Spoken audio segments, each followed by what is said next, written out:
Welcome, aviation fans and those who are just curious.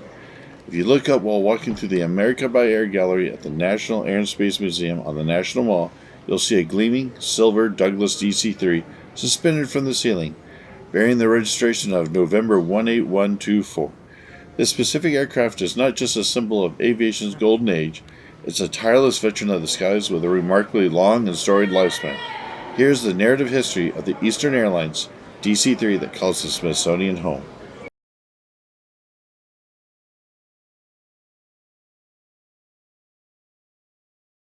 To understand the significance of the DC-3, you have to look at the era in which it was born.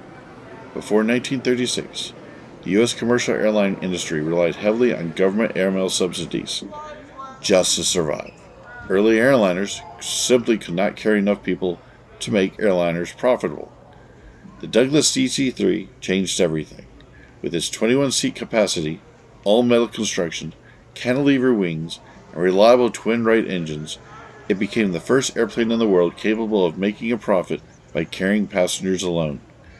The aircraft on display at the museum, a DC-3 201 variant, was built during this revolutionary wave and entered service with Eastern Airlines on July 12, 1937, with the initial registration of November Charlie 18124.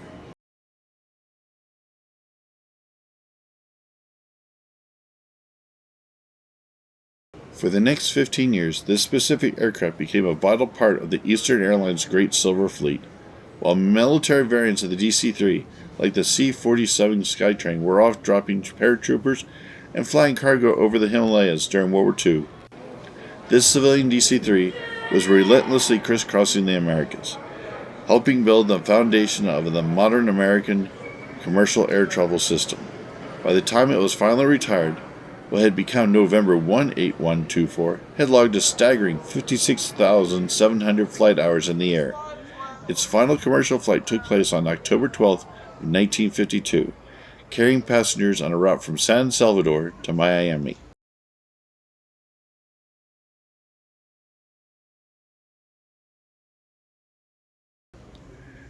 Instead of being scrapped or sold off to a smaller cargo carrier, the fate of thousands of other DC-3s and C-47s, this aircraft was recognized for its historical significance. Shortly after its final flight in 1952, the airplane was formally presented to the Smithsonian Institution. The man who handed it over was none other than Eddie Rickenbacker, America's top-scoring ace of World War I, who was serving as the president of Eastern Airlines at the time.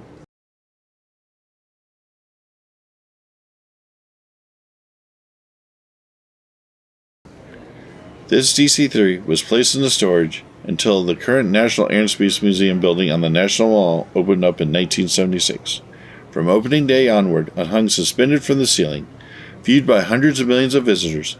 After 40 years of collecting dust, food grease from the crowds below, and the effects of 40 years of humidity, this Eastern DC-3 got a well-deserved cleaning and restoration starting in July of 2019, as the National Mall building initiated a massive multi-year renovation. The DC-3 had to take one last road trip. Its wings and engines were carefully removed, and at 2 a.m. in the morning, fuselage and wings were strapped to a flatbed trailer. With a police escort, it was driven down the Virginia highway at a sedate 35 miles an hour to the Mary Baker Engen restoration hangar at the museum's Udvar Hazy Center Annex. There, conservators meticulously vacuumed, washed, and restored the aircraft's aluminum skin, evaluating its structural health to ensure it would survive for another half-century. Today, the fully reassembled and pristine Eastern Airlines DC-3 is back where it belongs on the National Mall, serving as a gleaming centerpiece of the newly renovated America by Air exhibition. Thank you for watching this episode, and keep an eye out for others.